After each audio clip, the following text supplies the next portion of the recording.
Bonjour à tous et merci de nous retrouver sur la Web TV Le Média dans le cadre de l'Instant Éco où je vous retrouve en compagnie de notre chroniqueur Thomas Porcher, économiste et membre des économistes atterrés. Bonjour Thomas. Bonjour. Aujourd'hui, nous évoquerons 3 sujets. La question a fait l'objet de 2 unes consécutives du journal Libération. De nombreux électeurs de gauche ne feraient pas barrage en 2022 si le second tour des présidentielles opposait encore une fois Emmanuel Macron à Marine Le Pen, consommant ainsi la rupture avec le candidat barrage de 2017. Comment expliquer cet état d'esprit de la part de ceux-là même qui, par 2 fois dans l'histoire de la Ve République, en 2002 et en 2017, ont appelé au Front républicain? 1 an et 3 mois nous séparent des élections présidentielles et les derniers sondages ne sont pas rassurants. En tête, Marine Le Pen et Emmanuel Macron. La gauche est une nouvelle fois divisée sur de nombreux sujets et semble peiner à trouver un candidat convaincant.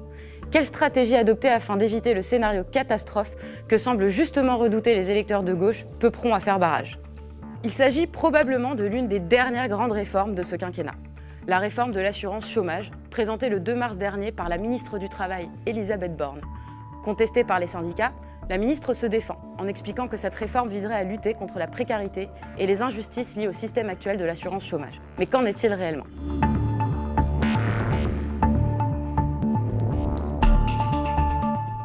Ils ont fait barrage, mais cette fois, c'est fini. C'est la gueule de bois pour de nombreux électeurs de gauche qui se refusent à voter pour un candidat qui ne les convainc pas. Et ceci même s'il s'agit de faire un front républicain. Ainsi, au barrage des élections de 2002 et 2017, où le parti d'extrême droite se trouvait au second tour, ces électeurs préfèrent l'abstention. Thomas, comment comprendre cette réaction des électeurs de gauche et que s'est-il passé en 4 ans à gauche? Alors, en tirant ça de mon expérience personnelle, puisque j'ai voté Macron en 2017, et j'ai voté en connaissance de cause, puisque je savais que Macron avait un programme dur à l'égard des classes populaires. Je l'avais dénoncé dans un livre en 2016, je l'avais dénoncé pendant la campagne de 2017. Je ne faisais pas partie de ces gens d'une gauche un peu plus molle qui se disaient que Macron avait quelque chose de novateur. Je savais que son programme était dur. Mais j'ai voté quand même au 2e tour pour Emmanuel Macron contre Marine Le Pen. Et aujourd'hui, je fais partie de ces électeurs à qui on ne pourra pas refaire le coup. Vraiment, je m'interroge là-dessus. Pourquoi ? Parce que je pense qu'une grosse partie de ces électeurs de gauche en ont marre de cette grande comédie qui consiste finalement à faire monter Marine Le Pen pour se retrouver au 2e tour face à elle et puis après appeler au Front républicain, quel que soit le programme que l'on fasse, pour gagner face à Marine Le Pen. Et c'est ce qu'a fait Emmanuel Macron en 2017. Moi, je me souviens, à l'issue du 1er tour, il avait déjà gagné la présidentielle. Vous vous en souvenez ? Il est arrivé, il n'arrivait même pas à se contenir, alors qu'on avait quand même le Front National au 2e tour. Il a fait monter sa femme sur scène, il a invité tout le monde au restaurant, il avait déjà gagné. C'était son plan. Et c'est le plan aujourd'hui de beaucoup de politiques, de faire monter Marine Le Pen pour se retrouver face à elle au 2e tour et appeler le Front républicain et être sûr de gagner. Et cette mascarade, je crois que plus personne n'en veut. Ça, c'est la première des choses. Et puis la deuxième des choses, c'est que Macron nous proposait un programme libéral. Alors, il y a des gens qui ont le droit d'être des libéraux très bien, même si j'ai l'impression que beaucoup de gens l'avaient mal lu, parce qu'on se rend compte que beaucoup de gens sont surpris. Tiens, la flexibilité du marché du travail, ça ne profite pas aux emplois précaires. Tiens, la baisse de l'ISF, ça n'a pas permis l'investissement. Il y a des gens qui sont toujours surpris, moi ça m'étonne toujours, alors que c'est des choses qui ont déjà été faites. Mais bon, on pensait que c'était un libéral, c'est tout. Puis on se rend compte qu'aujourd'hui, sur beaucoup de thèmes, il drague finalement l'extrême droite. Enfin, drague, je mets vraiment des guillemets pour pas dire qu'il applique presque le programme de l'extrême droite. Quand on voit la loi contre les séparatismes, et quand on voit les 3 mois qu'on vient d'avoir là de débats avec des ministres qui montent au charbon comme Darmanin, qui font des débats avec Marine Le Pen en lui reprochant de ne pas être assez ferme comparé à lui, là on se dit pour qui on a voté en réalité. Donc je pense que Macron c'est plutôt le carburant du Front National. Et donc je comprends qu'aujourd'hui les gens, j'arrive à comprendre que les gens se disent pourquoi je ferais barrage pour voter quelque chose qui est le carburant en fait du Front National. Donc oui, cette question est légitime. C'est vrai qu'on se pose souvent cette question de savoir qu'a pu faire Emmanuel Macron pour que les électeurs de gauche ne veuillent plus du tout voter pour lui dans le cas d'un Front républicain. Mais à l'inverse, qu'a fait Marine Le Pen, ou n'a pas fait Marine Le Pen, pour que des électeurs de gauche, qui historiquement ont souvent fait barrage, ne veuillent plus du tout faire un Front républicain contre l'extrême droite? Mais moi, je pense qu'il faut retourner la question, en fait. C'est plutôt qu'a fait la gauche ou la droite ces 30 dernières années. Marine Le Pen, sa ligne a beaucoup bougé sur l'économique, mais le Front National était à 1% dans les années 80. À 1%. Aujourd'hui, il fait 35% au 2e tour en 2017. C'est à peu près ça. Qu'est-ce qui s'est passé entre-temps? On a eu la droite et la gauche au pouvoir. Et en fait, ces gens-là ont appliqué le même programme. François Hollande a été encore plus loin sur la réforme du marché du travail que Nicolas Sarkozy. Macron, qui était dans le gouvernement d'Hollande, va encore plus loin que Hollande sur les réformes du marché du travail et sur la baisse de la fiscalité à l'égard des plus riches. Voilà. Vous savez, partout où le modèle libéral a été appliqué avec force, et là, moi, je parle des deux exemples, on a souvent parlé de capitalisme Thatcher-Reagan. Et ben, c'est les deux pays qui les ont, le Royaume-Uni et les États-Unis, qui ont appliqué ce modèle libéral avec le plus de fermeté. Quelle a été la finalité de ça au niveau politique? La victoire de l'extrême droite avec Trump et la victoire de l'extrême droite avec le Brexit. Les libéraux, de gauche ou de droite, parce qu'ils ont appliqué quasiment le même programme, sont le carburant qui a fait monter le Front National. Et là, plutôt que de se demander ce qu'a fait Marine Le Pen pour gagner des voix, il faudrait plutôt s'interroger de ce qu'a fait la droite et la gauche ces dernières années pour gagner des voix. Elle n'a pas fait grand-chose, puisqu'ils ont appliqué la même politique. Clément Beaune déclarait dans Libération que si ce scénario se réalisait, le comportement de l'électorat de gauche l'inquiétait fortement. Il y a de quoi s'inquiéter? Mais je pense qu'il faut aussi retourner la question, parce que quand on regarde ce monsieur, c'est très sympa de dire ça, mais il a commencé au Parti Socialiste, puis après il a fini avec Macron. Avec Macron, il était soi-disant de gauche pour lutter contre le Front National. Maintenant, il est avec Darmanin qui fait finalement la politique presque en termes de thématique du Front National. Il était contre la droite, puis maintenant il se retrouve avec Aurore Bergé. Enfin, c'est quoi ce truc? Donc voilà, c'est plutôt lui, il devrait se faire son autocritique et se rendre compte qu'en fait, le macronisme, c'était d'abord l'arrivisme de certains, que vous avez quand même des partis qui ont offert un certain nombre de ministres et de députés, notamment le Parti Socialiste, à la Macronie, que ces gens du Parti Socialiste qui étaient opposés à l'UMP se retrouvent aujourd'hui ensemble et défendent le même bilan. Donc voilà, plutôt que de stigmatiser ou d'attaquer les électeurs de gauche, il faut faire son autocritique. On voit apparaître dans les articles de Libération un vieux refrain de la gauche, celle de l'union. Malgré les divisions à gauche, notamment sur la question européenne, subsiste-t-il un espoir d'une candidature commune? Regardons un petit zap à ce sujet. Alors, vous nous parlez ce matin de la nouvelle utopie à gauche, c'est-à-dire une candidature unique, j'ai bien dit unique, en 2022. Oui, car il y a 4 forces à gauche qui parlent d'union pour la présidentielle, les écologistes, les socialistes, les insoumis et les communistes, avec l'espoir qu'avec un seul candidat, ils ont une chance d'être au second tour. Mais à 4, pour se mettre d'accord, ça laisse pas mal de possibilités quand même, d'autant que chez tout le monde, il y a des gens qui veulent bien d'une alliance si c'est eux le candidat. Alors Jérôme a une question extrêmement simple, la réponse c'est peut-être plus compliqué. Êtes-vous de gauche? Moi, mon histoire, elle est de gauche, mais aujourd'hui, je suis écologiste.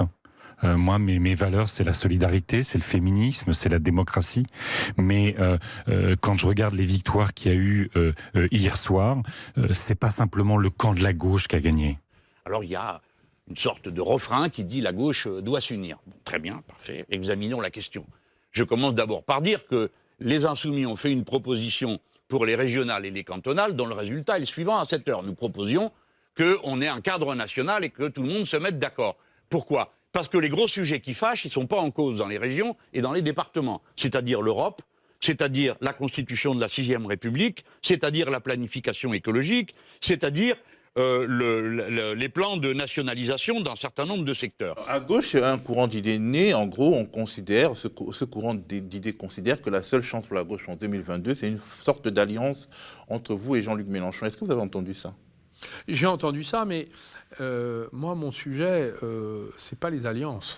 C'est-à-dire que les alliances où un parti plus un parti, ça fait jamais deux. Vous voyez, jamais. Pourquoi? Parce que c'est des accords, mais ça fait des accords d'appareil, en dehors des gens. Donc moi, je ne suis pas du tout convaincu de ça. Je ne pense pas que ça marche, premièrement. Et qu'est-ce qui marcherait? Je ne sais pas, justement. Quand on voit l'état des divisions à gauche, je ne sais pas ce qui marcherait. Parce que chacun est dans son couloir. Alors Thomas, j'ai une question. Une union de la gauche est-elle possible pour 2022 et sur quelle base, notamment économique, pourrait se faire l'union de la gauche et quel thème rassemble la gauche aujourd'hui? Vous savez, moi j'ai fait partie de ces gens qui ont cru pendant très longtemps à l'union de la gauche. Moi j'ai toujours défendu le fait qu'il fallait aller parler avec des gens qui n'avaient pas la même vision finalement de ce qu'était la gauche ou la même vision économique que moi. Par exemple, j'ai signé l'appel à la primaire des gauches en 2016 parce que quand Hollande a fait ce tournant, en fait, ce tournant de droite, avec la politique de l'offre, le CICE, avec Valls, etc., en tant que Premier ministre, et le matraquage des étudiants, et ainsi de suite, il y a eu un certain nombre de gens du Parti Socialiste qui se sont dit des frondeurs. Et je trouvais ça plutôt sain. Moi, j'ai connu des élus du Parti Socialiste, des militants, qui ne se retrouvaient pas du tout dans cette politique-là, et qui ont été des frondeurs.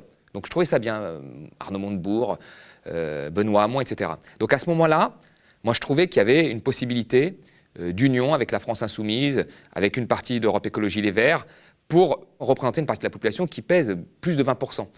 Et là pour moi, ça avait un sens pour 2017. Ensuite, il y a eu les européennes. Les européennes, Vous regardez Manon Aubry, Aurore Lalucq, ce sont des gens qui se connaissent, qui ont milité sur des thèmes communs parfois, enfin, même Raphaël Glucksmann. Pareil, il y avait une politique de Macron qui a été mise en place, et vous vous dites, bon, pourquoi pas une alliance à ce moment-là, pourquoi pas? C'est vrai, pour montrer en fait que derrière la politique de Macron, il y a des gens qui sont contre et qui peuvent représenter plus de 20% des voix. C'était jouable. Mais là, on est dans une période de crise. Donc la situation n'est pas la même. Ça, c'est la première des choses.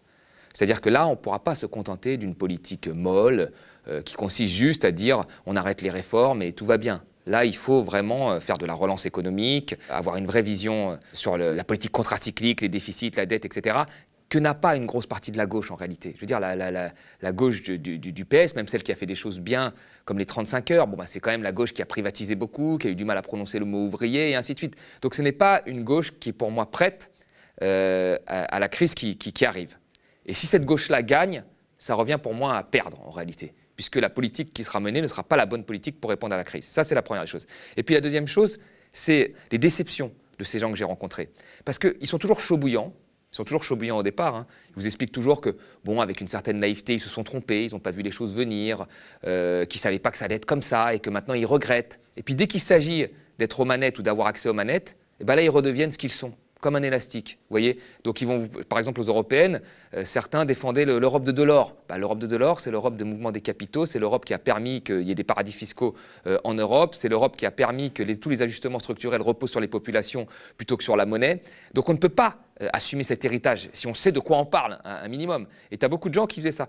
Comme au PS, tu as des gens, ils sont aujourd'hui contre, ils sont chauds bouillants contre Macron, alors qu'ils l'ont vu toutes les semaines en Conseil de ministres 6 mois avant, qu'ils ont voté la première loi travail, ils sont contre la deuxième loi, ils ont voté le CICE, mais ils sont contre la baisse de la fiscalité. Enfin, c'est n'importe quoi. Donc, aujourd'hui, il y a un vrai problème là-dessus. Donc moi, revenant de cette expérience et face à la crise actuelle, cette union des gauches, pour moi, ne sera pas la solution, parce que ce sera une gauche diluée qui ne répondra pas à la crise actuelle. Et pour moi, la gauche aujourd'hui, elle ferait mieux, plutôt que de s'occuper des accords d'appareil, de penser et de s'occuper des citoyens. C'est une question qui ne se pose pas réellement à droite, la question de l'union. Est-ce qu'il y a plus de thèmes qui divisent la gauche que de thèmes qui divisent la droite ? C'est vrai que Macron, quand il a fait campagne, il n'a pas dit « je vais faire l'union du centre hein, », ou l'union de la droite et du PS, parce que c'est ce qu'il a fait dans les faits. Hein. Encore une fois, dans son gouvernement, il y a autant de gens issus de droite que du PS. Il ne s'est pas dit ça. Il a fait son programme, et puis après, les gens, encore une fois, par arrivisme et opportunisme, l'ont rejoint. Parce que là, on le sent bien qu'il y avait une guerre des postes. Hein. L'extrême droite, pareil, ne se dit pas ça. Voilà, c'est des gens qui font leur programme. Et moi, je pense qu'à gauche, c'est exactement ça. C'est que là, plutôt que de se dire, bon, on est d'accord sur quoi, et puis à la fin, on se rend compte qu'on n'est pas vraiment d'accord quand on creuse, notamment sur la question européenne, sur la question de la remise en cause des traités européens. Certains veulent faire à l'intérieur des traités, d'autres veulent carrément en sortir. Je pense que sur la flexibilité du travail, je pense qu'on aurait des grosses différences. Enfin bon, je pense que plutôt que d'essayer de s'accorder sur un programme, et puis après de se redistribuer les postes, parce qu'il y a toujours ça à la fin, attention, hein, il y a toujours quel poste tu prends, comment tu vas pouvoir manger, parce que pour beaucoup de gens, c'est un métier, la politique, et on l'a bien vu, hein, et je le répète, c'est que le parti de gauche qui a offert le plus de ministres et de députés à Macron, c'est le PS. Puis après, vous avez Europe Écologie Les Verts, hein, qui en a offert aussi pas mal, un certain nombre, notamment de députés, hein, Pascal Canfin, Monsieur Durand, enfin, ça commence à être un peu fatigant toute cette histoire, vous voyez. Donc là, moi, je pense que la gauche devrait se concentrer sur les citoyens.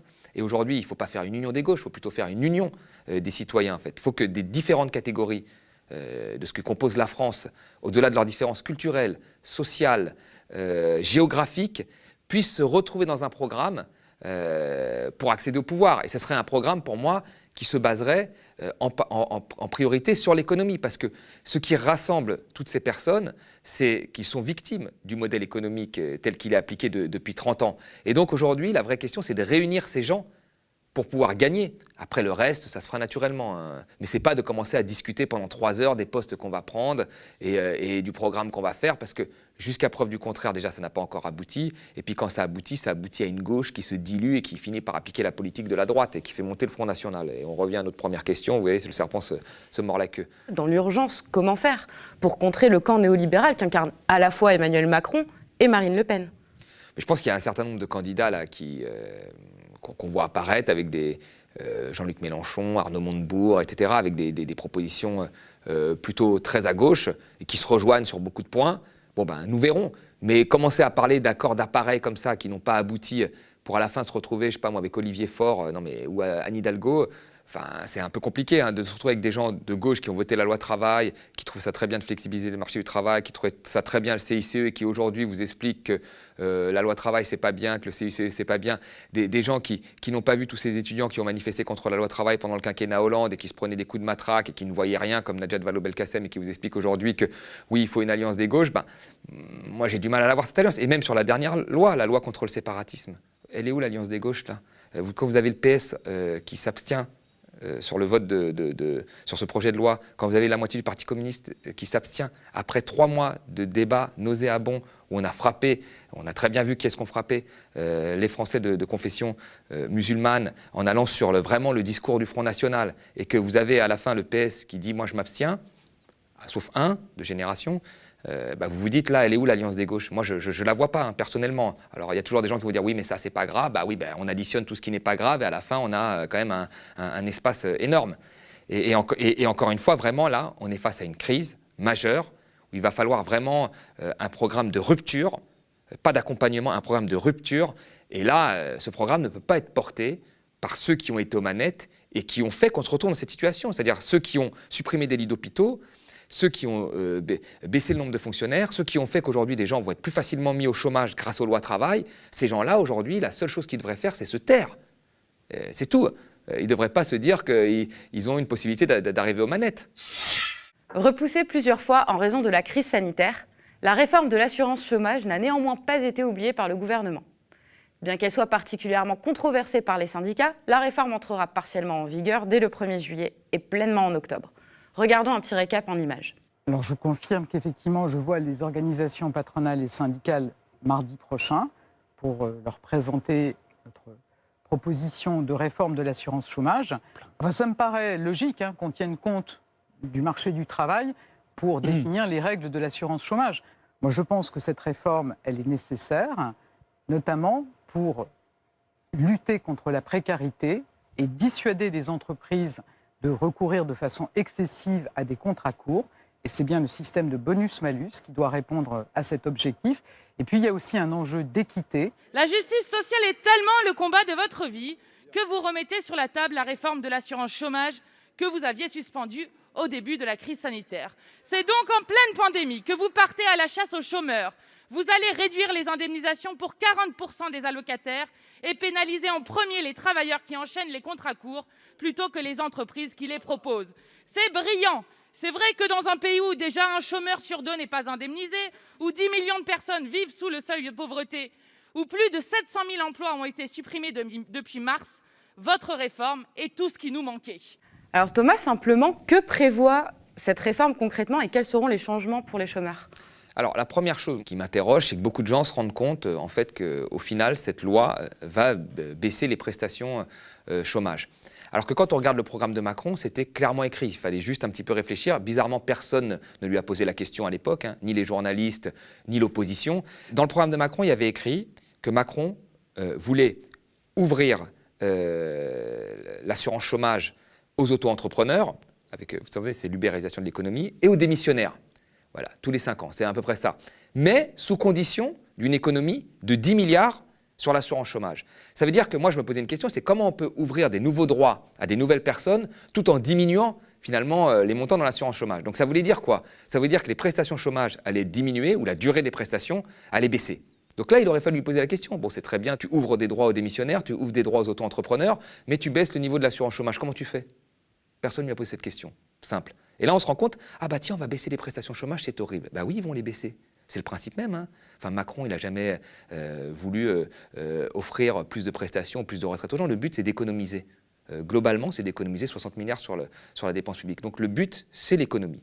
D'accord ? Et la première moulure de cette réforme, c'était quoi? C'était de faire perdre 200 € de prestations chômage à 850 000 chômeurs. Alors 200 €, c'est énorme. Je veux dire, aujourd'hui, vous avez, avant la crise du Covid, vous aviez 5-6 millions de chômeurs. La moitié ne sont pas indemnisés. Ils ne touchent rien. L'autre moitié, ils touchent en moyenne, un peu plus de 1 000 €. Vous voyez? Donc, on ne roule pas sur l'or. D'accord? Et là, il s'agit de faire perdre 200 € à 850 000 chômeurs en période de crise. Vous voyez? Alors là, bien sûr, Les gens se disent, bon, c'est la crise du Covid, il faut qu'on réforme un petit peu ça. Et Madame Borne, elle dit, bon, bah voilà, on va réformer ça, maintenant ils vont plus perdre 200 €, ils vont perdre 180. Et donc on fait des choses pour les plus précaires. C'est d'ailleurs très étonnant puisque Elisabeth Borne justifiait cette réforme justement comme un moyen de lutter contre la précarité. Eh ben, faudra m'expliquer comment, dans une économie qui perd plus d'1 million d'emplois par an et qui est à l'arrêt aujourd'hui, et donc à un moment où l'assurance chômage joue son rôle en fait de politique contracyclique en offrant des prestations chômage à ceux qui n'arrivent pas à trouver de travail, puisque l'économie détruit des emplois plutôt que d'en produire. Comment, dans cette période-là, retirer, baisser les prestations chômage peut être une aide aux plus précaires? Bon, bah, je pense que ces gens vivent sur une autre planète, et je pense qu'à partir du moment où il y a encore des prestations, et même à la fin, je pense qu'on sera comme au Royaume-Uni, on aura une prestation chômage moyenne de 300-400 €, ils nous diront qu'ils en font trop pour les chômeurs. Donc c'est ça, le macronisme, c'est en fait la casse du modèle social, une individualisation du chômage. Si tu es au chômage, c'est de ta faute. C'est pas de la faute. Alors moi, je vois pas comment c'est de la faute des restaurateurs. Faudra m'expliquer, hein, ou des serveurs. C'est pas de leur faute. Hein, c'est tombé. C'est un virus qui arrive et voilà. Bon, on peut pas. Voilà. Et ça, quand on t'explique, c'est de ta faute. Et donc, voilà, il faut individualiser le problème et en donnant de moins en moins de prestations. Comme ça, les gens trouveront n'importe quel boulot, Uber Eats, Deliveroo, etc. Et c'est le but du macronisme. C'est ça l'ubérisation de l'économie. C'est d'avoir une main-d'œuvre corvéable à merci que les évadés fiscaux que Macron accueille à Versailles pourront utiliser à foison. Le but, c'est ça. Alors, on va moins loin que ce qui était prévu au départ. Et comme on va moins loin et moins fortement que ce qui était prévu au départ, donc on dit qu'on fait quelque chose pour les plus précaires. Encore une fois, on est dans la mascarade, là, on est dans la blague. Quelles que soient les incitations que l'on rajoute à cette loi, il faut toujours avoir en tête que cette loi se fait sur une enveloppe globale en baisse. Et donc, que la logique qui domine ça, comme la réforme des retraites ou comme d'autres réformes, c'est la logique de l'économie. Voilà, utiliser moins d'argent. Parce qu'on part du principe que si on donne moins aux chômeurs, bah, il va être obligé de travailler et à n'importe quel prix. Voilà. Alors plutôt que se concentrer sur le fait de relancer l'activité pour que l'économie crée des emplois et que ces gens trouvent des emplois, les chômeurs trouvent des emplois rapidement, eh ben on frappe sur, comme on est incapable de faire ça, on frappe sur le chômeur pour qu'il n'ait plus de prestations et puis qu'il se vende au plus offrant. Enfin, au moins offrant, plutôt. C'est la fin de cette édition spéciale de notre émission L'Instant Éco. Merci de l'avoir suivie avec nous. Si elle vous a plu, n'hésitez pas à la partager sur les réseaux sociaux. Pour soutenir le média, devenez sociaux, faites un don aux médias et à bientôt. Chaque jour, l'espace de nos libertés se rétrécit. Nos habitudes, ce que nous considérions comme nos acquis, sont brutalement remises en cause. Dans la période de doute que nous vivons, plus que jamais, la liberté d'informer est un enjeu essentiel qu'il nous faut défendre pour garantir toutes nos libertés. Les médias installés ne cachent même plus leur haine de la contradiction.